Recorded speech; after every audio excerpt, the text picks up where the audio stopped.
Hello! Today I want to share with you Jack's birth story. Now I had already filmed this, but when I went to film it I couldn't find my labour and delivery notes anywhere, so it was sort of all higgledy-piggledy and I didn't really know the exact times and everything, and it went on for way too long.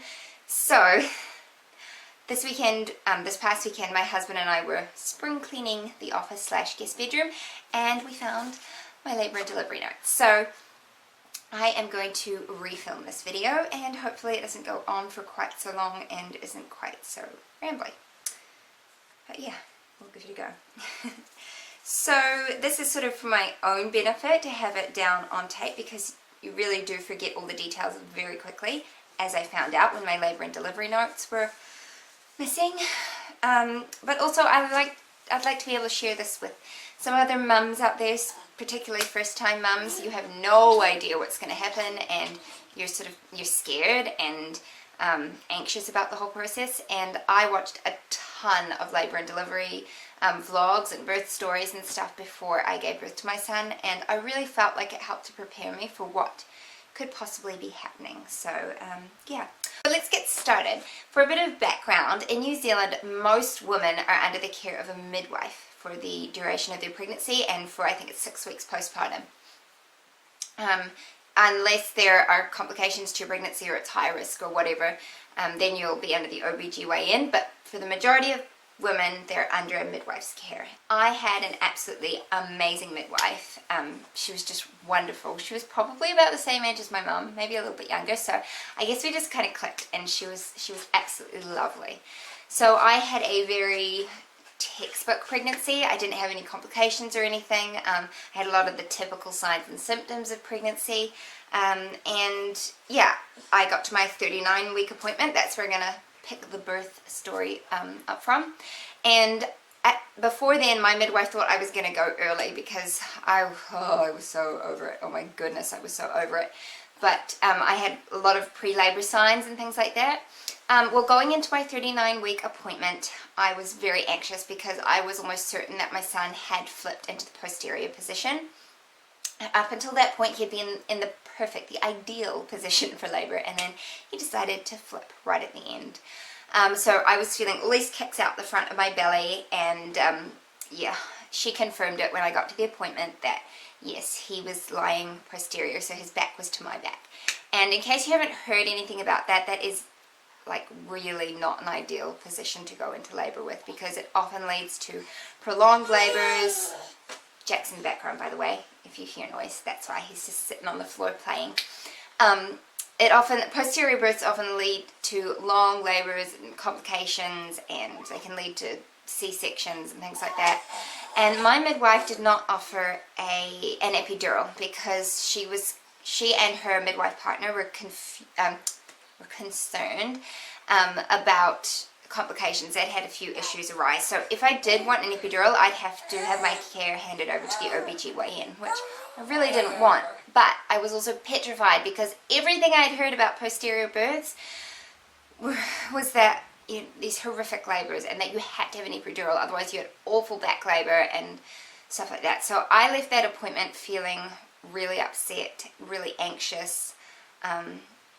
And I mean, really, by that stage in your pregnancy, I think most women would agree that you're just over it. You're tired, you're exhausted, you're so emotional, you're scared and anxious about the unknown, and you just want to have the baby. But at the same time, you're terrified of having the baby. So, yeah, it was really hard for me to go through that. But over the next couple of days, I just took a moment and I realized I could only do as much as I could do, and then it was up to my body, it was up to God to take care of it. You know, I had to just leave it to Him, and I just had to relax, because the worst thing you can do to your body is to be all tense and anxious. And so I did. I tried to just relax and let it go. And that weekend I had a whole bunch of pre-labor signs. I had a ton of really strong Braxton Hicks. They weren't proper contractions, they were definitely just Braxton Hicks.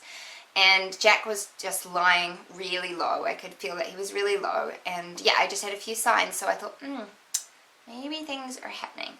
So I got to my midwife appointment for my 40-week appointment. And I said to her, I think things are actually starting to happen, even though he's facing the wrong way. And she said, yeah, he's turned slightly, like he's still posterior, but he wasn't directly posterior, so he had turned to the side a little bit, which was a good sign. And I told her, oh, and let me backtrack a little bit. The night before my midwife appointment, I had had contractions all night. Like, they were very, very mild. They were only enough to sort of wake me up through the night, and I was just a bit uncomfortable, and they weren't regular at all. But to me, it was exciting because it meant something was happening and my body knew what it needed to do. So I went to my midwife appointment quite happy, and while I was there, she also did a membrane sweep because she was happy to do that now that I had reached, well, I was full term, I guess you could say. 37 weeks is considered full term, but I was at the 40-week mark, and she was happy to do that. And I went home after having that done. It was uncomfortable, by the way, in case you're wondering, but it was over really quickly.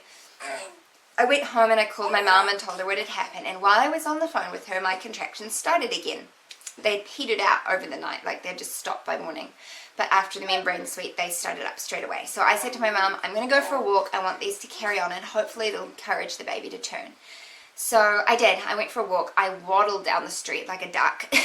I looked ridiculous, and I was so grumpy because school had just been let out and all the kids were walking and they were all like bashing and crashing, and I was 9 months pregnant and just a grump. But anyway, the contractions continued, but they were incredibly mild, like so mild to the point where I was like, am I having one or is it just a Braxton Hicks? You know, like it was hard to tell. I got home and I called my husband. I said, yeah, still having contractions, but I'm going to lie down now and have a bit of a rest because I was tired. And it was March here in New Zealand, which is the beginning of autumn, but it was still really hot. So I rested on the couch and my contractions sort of eased up a bit.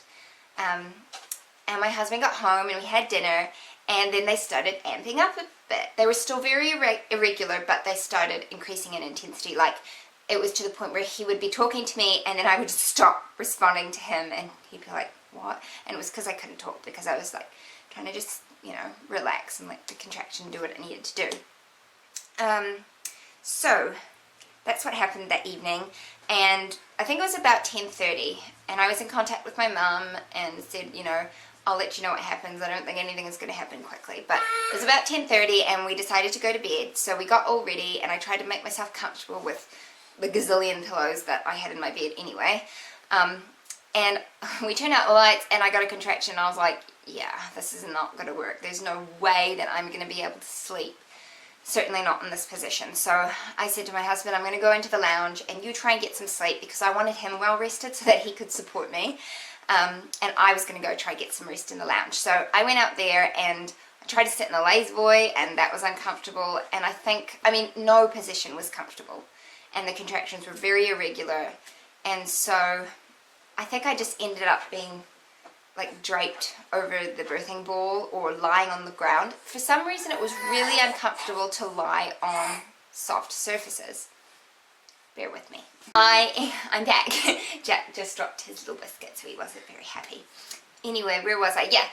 So Shane went to sleep and I just continued in the lounge, just trying to breathe through the contractions, just trying to get through them. I knew that I wasn't in active labor because the contractions weren't regular at all. And it got to about 3 in the morning, 2:30, 3 in the morning, and I was like, no, I've got to do something to get this baby to flip, because I knew he still was not the right way. So I was Googling all these different things that you can do to get babies to flip, and I was on spinningbabies.com. If you've never been on that website and you're expecting, then I really strongly suggest going there. They're really, really helpful.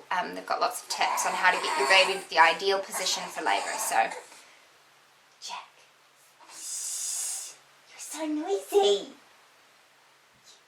On to spinningbabies.com, and then I read about getting into the child's pose to try and get a posterior baby to flip to the anterior. So that's what I did. I got down on my hands and knees and I got into the child's pose for 45 minutes, and it was so uncomfortable. It was almost unbearable, but I just did it anyway, and I just breathed through every contraction, and then it got right to the end of that 45-minute segment, and it was like a flip switched, and my contractions were just like pretty much regular. They were every 2 to 3 minutes, and they were far more bearable. Before, what was happening was I was getting like a mild contraction, and then if I got it a couple minutes later, it was another mild one. But then sometimes it'd be like 7 minutes apart, and it was intense. Like, it was really painful. Once they regulated, they were intense, but they were bearable because I got a proper break in between.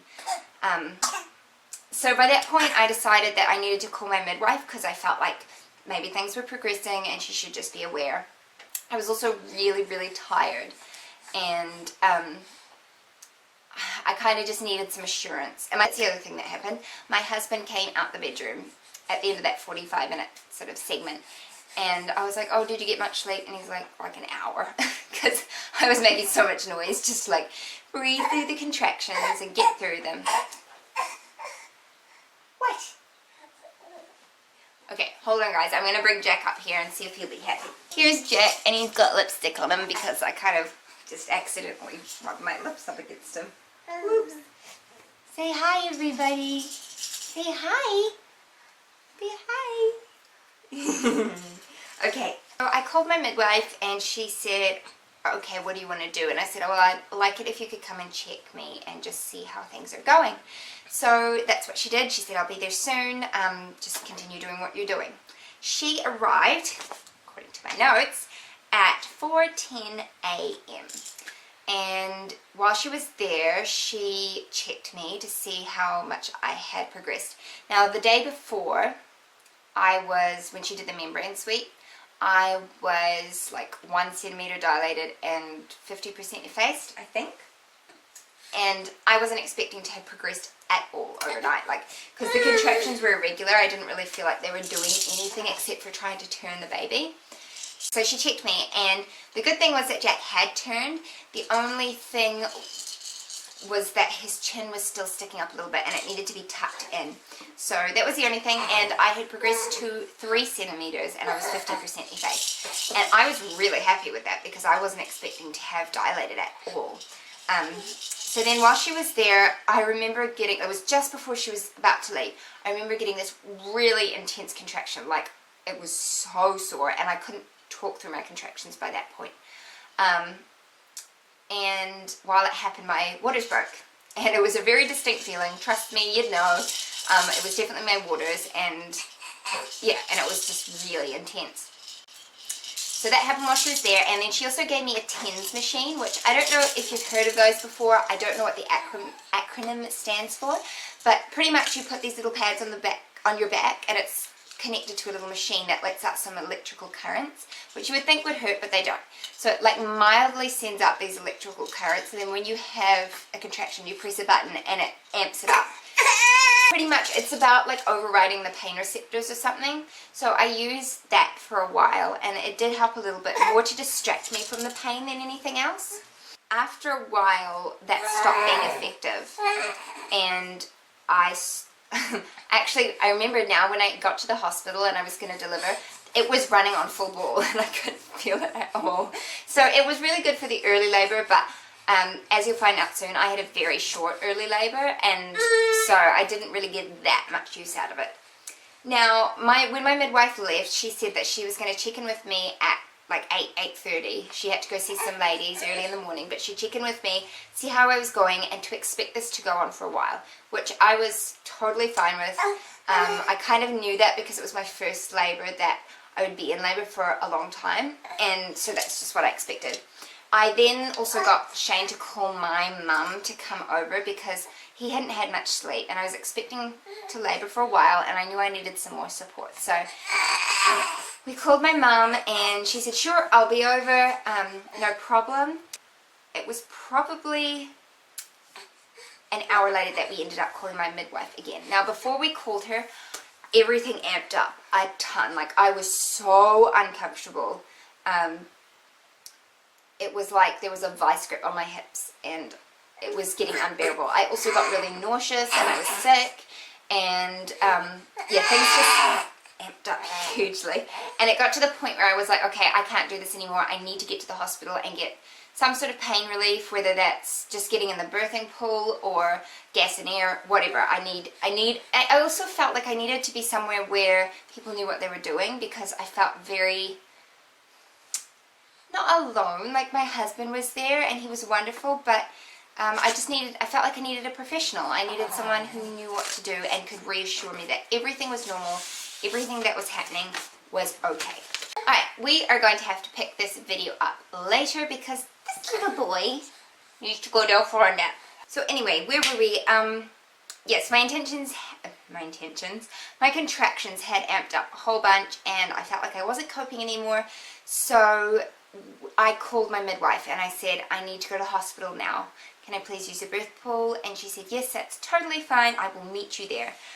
Now, my husband was trying to pack everything up and get it into the car. I was trying to breathe through the contractions I was having.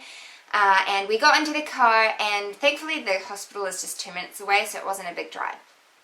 But I got into the back of the car. I didn't strap in or anything. I just like squatted on the seat pretty much.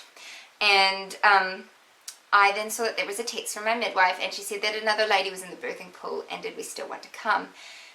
And I was like, yeah, by that point I was like, yeah, I just need to go to the hospital, that's fine.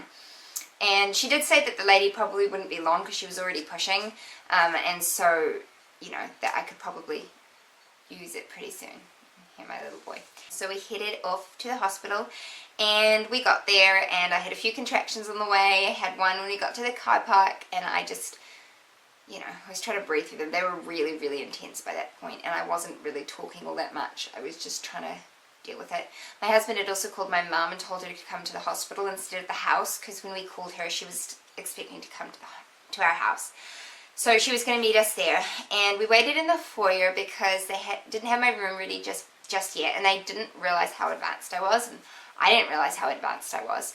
So I was sick all over the foyer, which was delightful, but in all fairness, I actually didn't care at all because, yeah, I didn't care. I was at the hospital. That's what they do for a job, you know. So, yeah.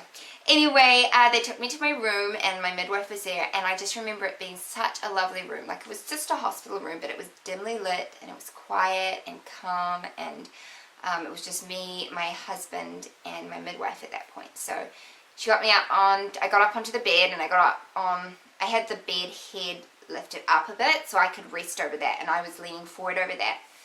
And I found that really helpful because it was a good position to get the baby to descend, but it was also really good for me because I got to rest. And at that point I got given the gas and air, and that stuff was fantastic.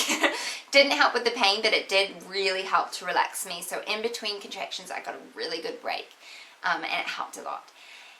So I just continued contracting, continued just breathing through them, and my mum got there. And I remember her just like rubbing my back, and they were all really conscious not to annoy me. Like, they were really good about that. And then the contractions sort of petered off a little bit. And I think, let me see, when was that? So we got to the hospital at 6:20. My mum arrived at 6:50.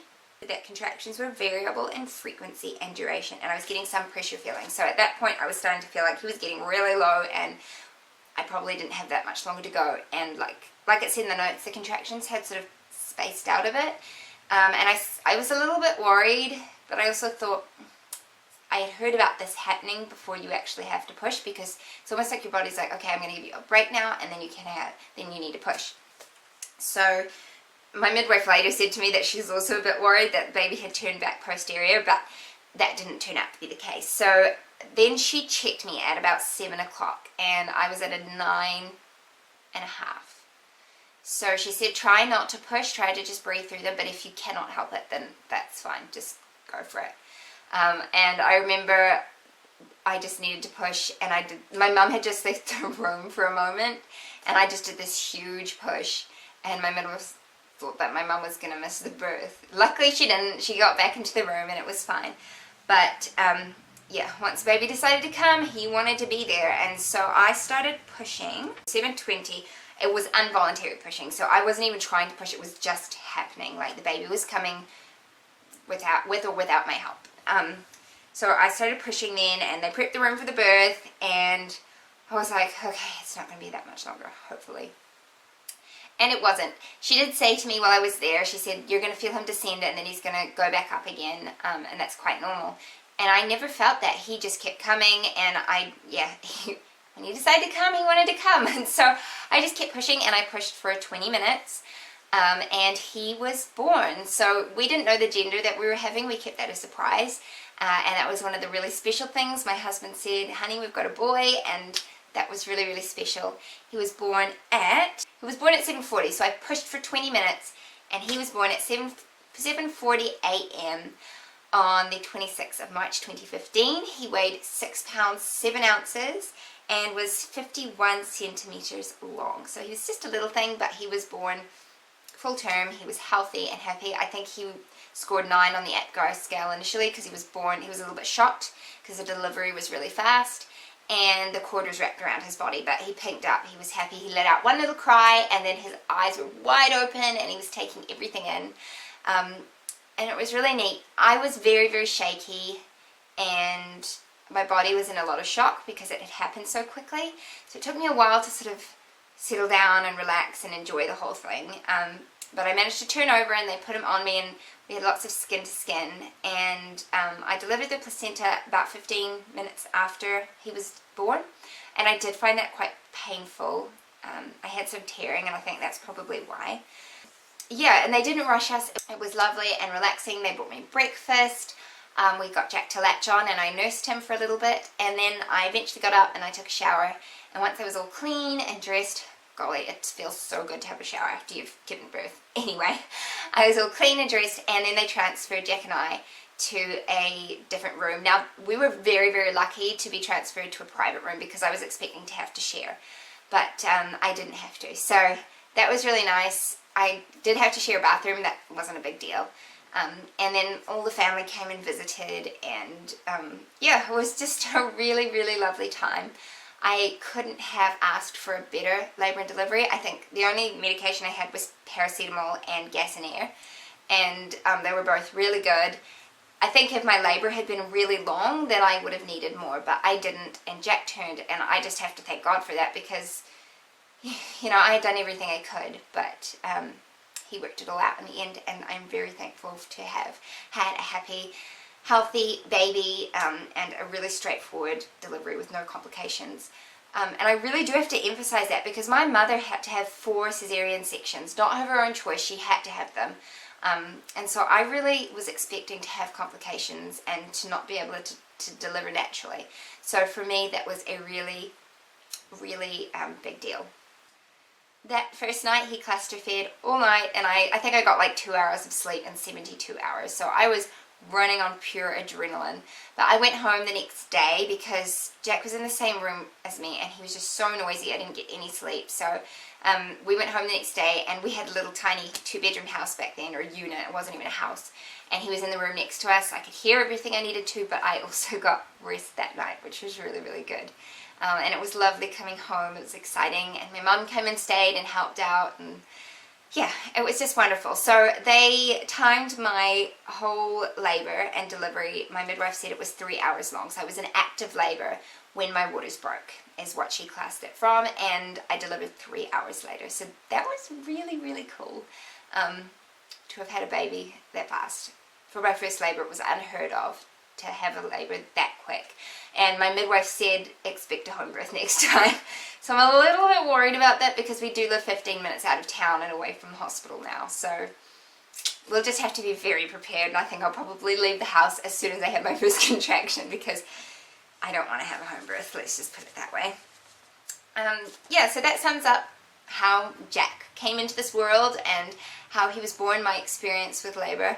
The advice I would give to any new mums is to do your best and then let go, because you cannot control the situation as much as you would like to. And your birth plan, I had a very simple birth plan. I was like, I want to do it on my own as much as I can, and then when I can't deal with it anymore, I'm happy to have medication and I'm happy to have assistance. But I wouldn't be consulted on all my decisions, and thankfully I didn't really have to deter from my birth plan very much at all. But I would just, you know, don't put all your stock in your birth plan. It is a guide, it's a plan, it's not a set in stone, this is going to happen, you know. So yeah, don't get too wrapped up in that, and yeah, because you don't want to set your expectations too high and then be disappointed. So just be open-minded, be willing to go with the flow. At the end of the day, the most important thing is the health of you and your baby. And if your birth plan is going to compromise that health, then it's not worth sticking to, obviously. So yeah, keep that in mind, and like I say, just let go and trust your body to do what it needs to do. I didn't have a lot of guidance from people telling me what to do and what I needed to do. My body told me what I needed to do. In order to get him to flip round, I needed to be up and moving, and I had to. There was no way I would have been comfortable lying down. So that was really good that my body just knew what it needed to do. It told me when I needed to push, told me when I needed to rest, and I listened. I just did what I needed to do. So I found that it was a big boost to my confidence, because I feel like next time around I can do it, you know. Like if I had to have a C-section, I think that really would have gotten to me, and I would have struggled, thinking that, oh, I'm not going to be able to do this. I can't give birth naturally. But I'm very thankful that I didn't have to deal with that. So, you know, if you're watching this and you're right at the end of your pregnancy, you can do it. Lots of women do it all the time, and we keep doing it. So it must not be that terrible. Thank you guys for watching. I hope this was helpful to somebody. If you have any questions or anything, please feel free to leave them in the comments below. I'd be happy to hear from you. If you want to share your experiences, then I'd be happy to hear from you too. I have my links all in the description bar below, and I will also try and remember to put the Spinning Babies website in the description bar below if you're interested in checking that out, because it's a really fantastic resource, and I hope you'll find it helpful. So if you like this video, hit the thumbs up, and if you want to hear more from me and see more of Jack, because he's pretty cute, then go ahead and hit the subscribe button. I'm going to try and put out a video weekly. I'm not promising that yet, but that is what my goal is at this point in time. So hopefully you'll be hearing more from us. Thanks for watching, guys. Bye-bye.